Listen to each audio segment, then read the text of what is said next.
面前的这一棵呢是绿叶橙三角梅啊，它是刚刚开春的时候开始长花苞，一直持续开到这儿啊。现在呢花都已经变白了，然后呢要凋谢了。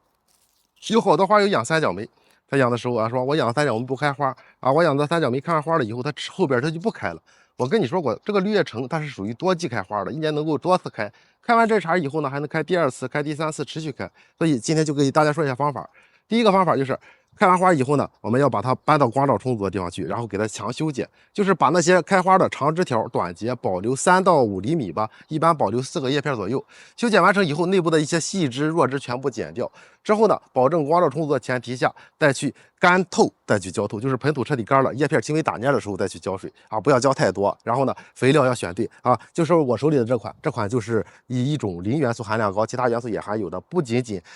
含有磷啊，也含有其他微量元素。我如果说开完花以后，好多花友会选择去用磷酸二氢钾，磷酸二氢钾里边只含有磷和钾，只含有磷和钾就会导致它不长新芽了，因为修剪完了以后，并不是从这个枝条上去开花，而是从它的枝条芽点上去长出新枝来，新枝长以后带花苞。所以说，如果你光用磷酸二氢钾，它没有得到氮，它没有其他元素，它不长新芽了。所以说要用这个肥料，一般1勺兑水6斤，也就是1勺兑水3升，定期10天浇灌一次，保证光照充足。持续使用的话，它就会快速长新芽，新芽长出来以后，接着就能够带花，然后接着就能够开花了哈。所以说，千万不要直接使用磷酸二氢钾了，当然也不能用高氮肥，比如我们知道花多10号，比如我们知道塑料氮肥用了以后呢，就会导致它光长枝，根本就不开花了。只要选对肥料，它就能够快速开花。它的花芽长出来，肥料继续使用，半个月一次，保证光照充足，保证干透浇透的原则，那么您的三角梅就能够花开第2次。开完第2次以后，再去修剪一下，再去按照这种方法，保证光照充足，就能够花开第3次、第4次。只要温度不低就可以了。这就是粗花的方法，非常简单哈，只要肥料选对，定期使用就可以了。学会了吗？学会了，别忘了给小七点个赞，